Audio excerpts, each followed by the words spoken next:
Hey guys, happy Saturday. It's Jessica. Hope you're doing awesome. Hey, it's beautiful outside. I've got two sleeping people inside, so I figured I'd come outside, and I'm just enjoying sitting here underneath the deck in the shade.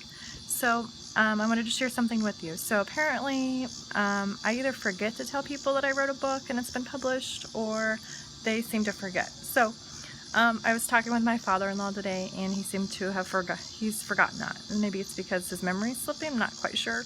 But I just thought I was sharing that with him, and I was showing him my book and everything. And then I was reading The Secret today, and today's reading was on The Secret to Money. And Jack Canfield, he's wrote lots of books. Chicken Soup for the Soul is one of his most popular ones, but he talks about how he grew up with a father that had a negative mindset about money. And so I wanted to share this with you because this may be something that you need to hear. It was something I needed to hear myself. So he talks about basically that people were talking about money doesn't grow on trees, that if you had it, it was bad, all these things, right? So I believe that the more good we do, the more good we can do, the more money we have. So it's like do more, give more. So the more good you do, the more you can give. And so he talks about, he was wanting to set a big goal, and he set up a goal to earn $100,000. And at this time he was making about $8,000 a year. And so he made a goal to set, to make $100,000. And so he had no idea how to do this, right? But then he remembered that he wrote a book, and here I am, I wrote a book. And so, for a while, like nothing happened, but every day, he thought about like how, he could make this 100,000. And so one day he had this idea come to him, and he said, I could sell 400,000 copies of my book at $0.25 each, and that would be $100,000. And so he got in solutions mode, which I love.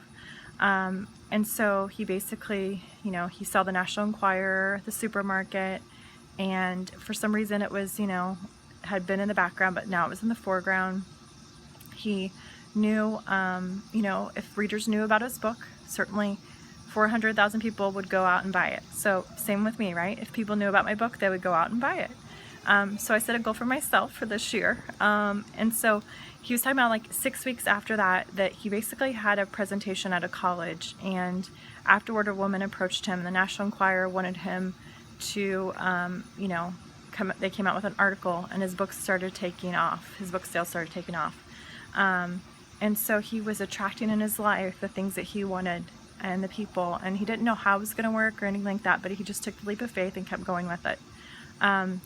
So he just said, hey, I don't know, I think so, let's just try it, right? Like he just kept pushing forward. And he had his publisher write him a royalty check for his first Chicken Soup for the Soul book. And he actually put a smiley face in his signature because it was the first $1 million check he had ever written. So I just wanted to share this with you because if you've got a dream, if you've got a goal, just know that it's possible, and don't let the dream stealers, the dream crushers, take away your thunder. Just keep pushing forward, keep doing the things that are going to create greatness in this world, and if you have an idea, you need to run with it. So 3 years ago I had an idea that I could write a book, and I shared it with a publisher who I met on vacation, and I did that. I finished writing the book, I sent it to him, and so I just think it's just one of those things, like people have to take steps of action, leaps of faith. But go forward, move forward with your dreams and your goals. So anyway, hope everyone has a great Saturday. I just wanted to share that with you. Hope to learn about your goals and your dreams. All right, we'll talk to you guys soon. Bye-bye.